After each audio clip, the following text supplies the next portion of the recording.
Hi kids, welcome to your English class and I'm your digital teacher and mentor Ananya and I'm back with the new lesson of your book that is present and past tenses. So let's begin with this topic, present and past tenses. Before we proceed, let's do this warm-up exercise quickly. Here you can see some sentences are given. Fill in the blanks with correct verbs given in the brackets. हमें इन sentences को correct तरीके से fill करना है और fill करने के लिए हमें इन ब्रैकेट्स में से करेक्ट वर्ब चूज करना है. So let's do it. My uncle lives in Agra. मेरे अंकल आगरा में रहते हैं. My uncle lives in Agra. I dash in the evening. I play in the evening. मैं शाम को खेलती हूँ या मैं शाम को खेलता हूँ. The birds dash in the tree. The birds chirp in the tree. They dash in the park yesterday. They played in the park yesterday. वो कल खेल रहे थे. कहाँ खेल रहे थे? पार्क में खेल रहे थे. Her friend dashed to meet me on Monday. Her friend came to meet me on Monday. So I hope children you have understood how to complete this warm-up exercise. Now let's begin with the chapter. A verb tells us that somebody or something has done an activity or action. तो verb जो words हैं वो हमें बताते हैं कि कोई या किसी ने कोई एक्शन या कोई एक्टिविटी की है. In other words, a verb not only tells us about an action but tells us about the time of action. हम कह सकते हैं कि वर्ब हमें सिर्फ कौन सा एक्शन या क्या काम हुआ है यही नहीं बताता, बल्कि हमें ये भी बताता है कि वो काम किस समय किया गया था, किस टाइम पर किया गया था. Okay. Is it something that happens now or is it something that has already happened in the past? क्या एक्शन अभी अभी किया गया है, अभी हो रहा है, या फिर एक्शन पहले ही किया जा चुका है बीते हुए समय में. Shyam pledge cricket. Shyam cricket खेलता है. Shyam played cricket yesterday. Shyam ने कल क्रिकेट खेला. दोनों सेंटेंसेस में फ़र्क है. श्याम प्लेज क्रिकेट मतलब श्याम जनरली क्रिकेट खेलता है, उसे क्रिकेट खेलना अच्छा लगता है और वो क्रिकेट खेलता है. श्याम प्लेड क्रिकेट यस्टरडे का मतलब है कल, स्पेसिफिकली कल श्याम ने क्रिकेट खेला, शायद बाकी दिन वो कुछ और भी खेल सकता है. Right. In the first sentence, the verb plays refers to an action now or at present. यानी पहले सेंटेंस में श्याम प्लेज क्रिकेट, इस सेंटेंस में वर्ब प्लेज हमें एक्शन के बारे में ये बता रहा है कि एक्शन अभी हो रहा है या रेगुलर रूटीन में ये एक्शन किया जाता है. In the second sentence, the verb played refers to an action that happened yesterday or in the past. जो सेकेंड सेंटेंस है वहाँ पे प्लेड जो वर्ड है वो ये बता रहा है कि एक्शन या तो कल किया गया था या फिर किसी ऐसे टाइम पे किया गया है जो अब बीत चुका है. The forms of play, plays and played have been used to show different times, present and past. Play जो है ओरिजिनल वर्ब फॉर्म है, उसका हमने दो अलग अलग शब्दों के माध्यम से यूज़ किया है. जैसे कि प्ले को हमने प्लेस बना दिया और फिर प्ले को हमने प्लेड बना दिया, और ये दोनों ही वर्ड्स हमें प्रेजेंट और पास्ट का ज्ञान करवा रहे हैं. Okay. So first of all we are going to take the topic of simple present tense. Let us understand कि simple present tense में हम किस तरीके से verbs को use करते हैं. To show that a verb is in simple present tense, we either use the verb as it is or add an s or es to it. यानी अगर हमें किसी एक्शन को simple present tense में show करना है तो फिर या तो हम उस वर्ब को एज इट इज छोड़ देंगे, वर्ड को एग्जैक्टली वैसा ही छोड़ देंगे जैसा कि वो है। अदरवाइज हम उस वर्ब में एस या फिर ई एस ऐड कर देंगे। कुछ एग्जाम्पल्स के थ्रू समझते हैं। आई स्लीप, यहाँ आपने देखा होगा जो स्लीप वर्ड है वो बिल्कुल एज इट इज लिख दिया गया है। सी, कोई चेंज नहीं है। You sleep, again sleep word में कोई चेंज नहीं हुआ है। ही और शी स्लीप्स हो गया है, स्लीप वर्ड में एस ऐड कर दिया गया है। So if you observe carefully, I और यू के साथ कोई चेंज नहीं हुआ है, वर्ब का फॉर्म बिल्कुल सेम है, ठीक है, उसमें कोई चेंज नहीं आया है। लेकिन ही और शी आते ही स्लीप के साथ हमने स्लीप्स यानी एस ऐड कर दिया है। Okay, now let's take another example. I do, you do, he और शी डज। आपने देखा आई और यू के साथ डू वर्ड बिल्कुल एज इट इज यूज किया है, उसमें कोई भी चेंज नहीं है। लेकिन जैसे ही हमने ही और शी के साथ डू वर्ड का यूज किया है, हमने उसमें ई एस ऐड कर दिया है और जो हमारा सेंटेंस है वो क्या बन गया है, ही और शी डज। तो इसी तरीके से हम डिफरेंट प्रोनाउंस के साथ वर्ब्स को डिफरेंटली यूज करते हैं, ठीक है। To show that a verb which ends in Y is in present tense, we either use the verb as it is or usually drop the final y and add ies to the verb. अगर कोई ऐसा verb है जिसके end में y है, verb यानी doing words या action word, ऐसा कोई action word जिसके last में y आ रहा है, तो कुछ cases में तो हम उस y को as it is रख देंगे और कुछ स्पेशल केसेस में हम y को रिमूव कर देंगे और उसकी जगह IES ऐड कर देंगे। Let's understand with example. I cry, मैं रोता हूँ या मैं रोती हूँ। यू क्राई, आप रोते हो। ही और she cries.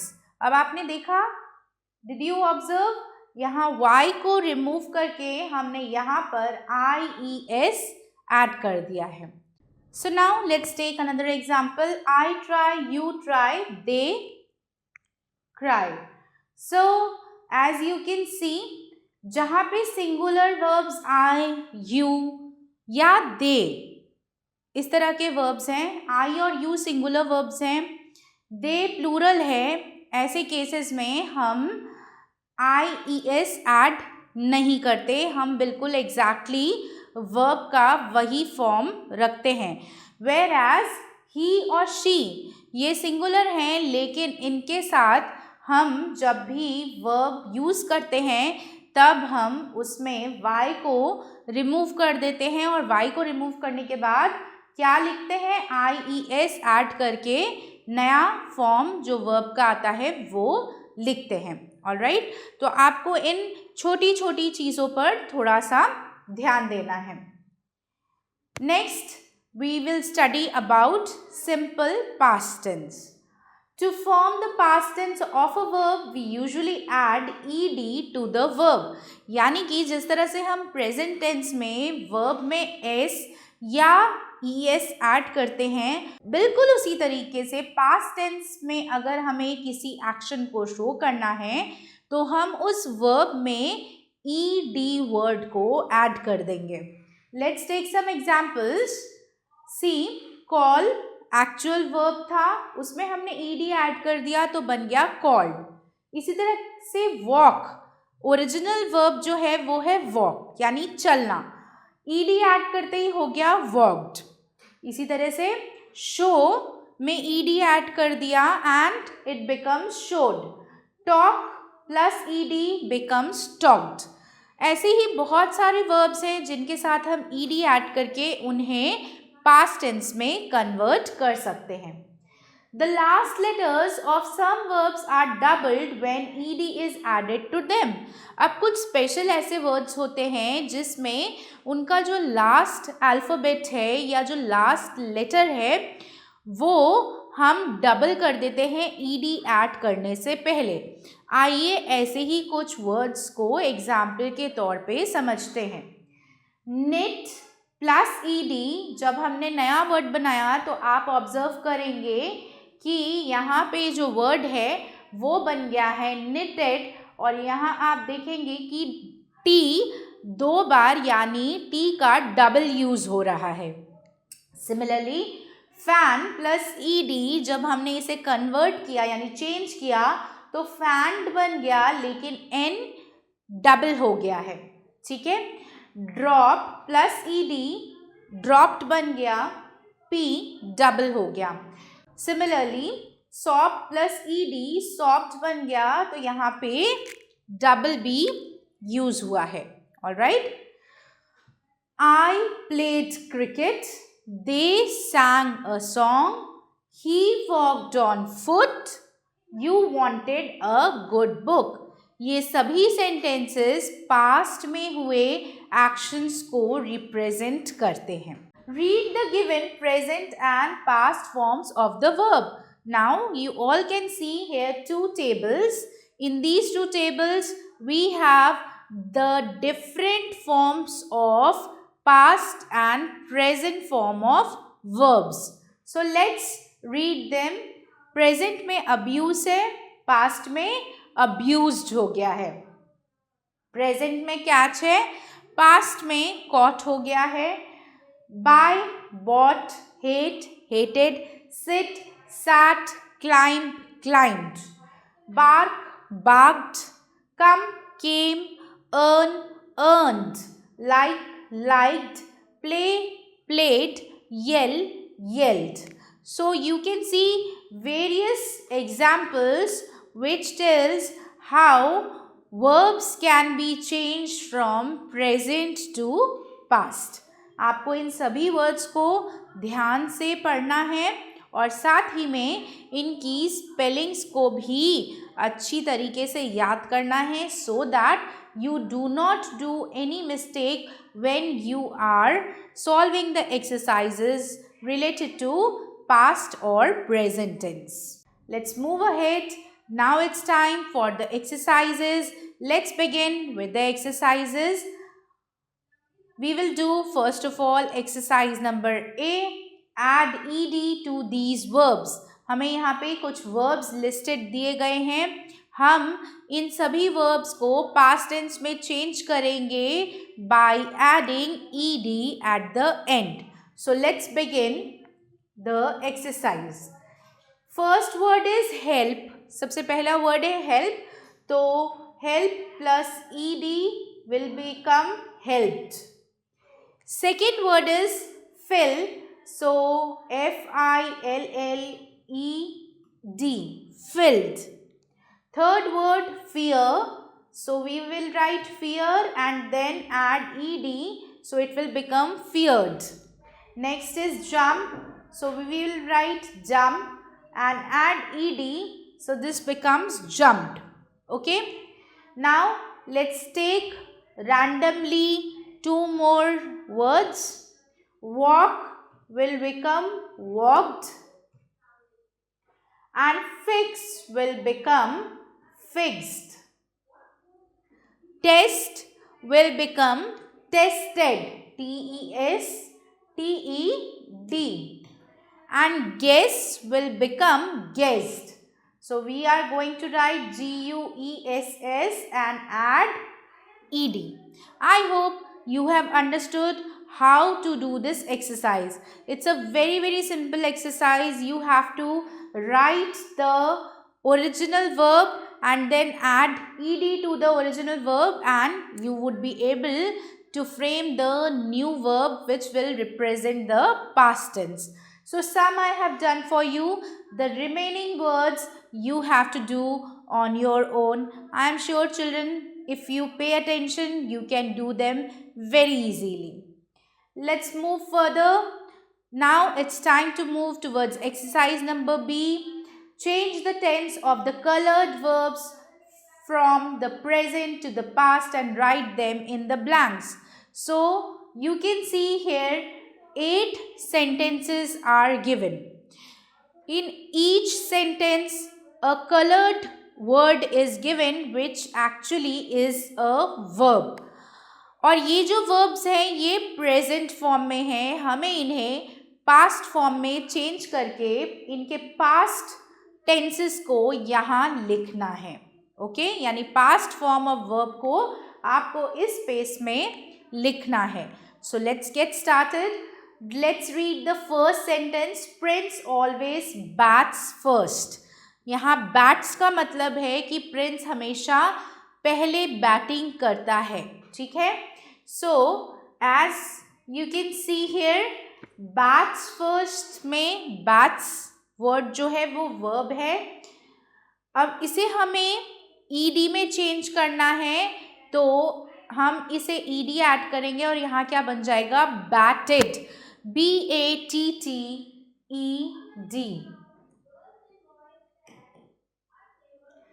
Next sentence. The dress fits Riya perfectly. Dress जो है रिया को परफेक्टली फिट हुई थी. यहाँ fits word present form of verb को रिप्रेजेंट कर रहा है. हमें फिट्स को पास्ट टेंस में चेंज करना है. सो फिट्स विल बिकम फिटेड. तो हम क्या लिखेंगे? FITTED, fitted. So now let's come to sentence number 3. Rajan never drops any catch. यहाँ पे ड्रॉप्स जो है वो प्रेजेंट टेंस को शो कर रहा है. हमें इसे पास्ट में चेंज करना है तो ed ऐड करेंगे. So what we are going to do is we are going to add ed. ठीक है, DROPPED. So in this way you have to keep on adding ed to the words which are in present tense. Let's do another. The boy grins all the time. अब यहाँ पर grins word जो है present tense show कर रहा है. Okay, तो अगर हमें इसे past form में change करना है, so what we are going to do is we are going to write GRIN. Again we are going to write another N and then we are going to write ED. Okay, तो आप एक चीज़ ध्यान से observe कीजिए कि mostly हम जो last alphabet है ओरिजिनल वर्ब का उसको हम डबल करते हुए चल रहे हैं. Okay, next fifth sentence. Rohan claps his hand in joy. तो हमें क्लैप्स को अगर पास्ट टेंस में चेंज करना है so we are going to write CLAPPED and this will become clapped. So I hope children you have understood the process of changing these present form of verbs into past form. So I have done few for you. The remaining sentences you are going to try on your own. Let's move to exercise number C. Look at each picture and write a sentence describing it in the simple present tense. आपको एक चीज़ का बहुत ध्यान रखना है. Question में clearly mentioned है कि हमें जो सेंटेंस लिखना है वो सिंपल प्रेजेंट टेंस में ही होना चाहिए. So let's first of all observe the first picture. Here as we can see birds fly कर रहे हैं. So the birds fly in the sky. Okay, the birds fly in the sky. So you can use this space. The birds fly in the sky and put a full stop. Let's move on to the next picture. As you can see, the children are playing with ball. So we are going to write the children play with the ball. or you can simply write the children play with ball. Alright, तो आप इस तरीके से sentence frame कर सकते हैं. Now let's come to exercise D. Look at each picture and write a sentence describing it in simple past tense. So if we look at the first picture, लड़की कुछ लिख रही थी, right? So we can write the girl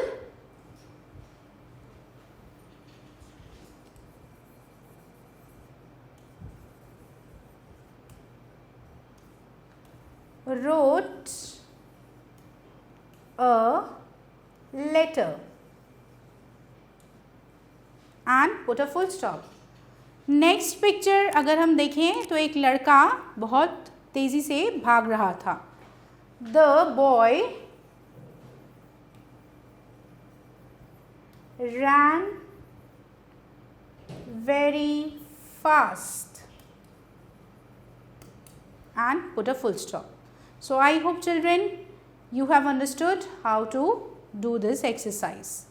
Now I am your teacher Ananya signing off for today. I hope children that you have understood the concept of present and past tenses clearly. Remember, whenever we need to use the verb in present tense, we always are going to use the original form of verb, or we are going to add s or es according to the pronoun or noun.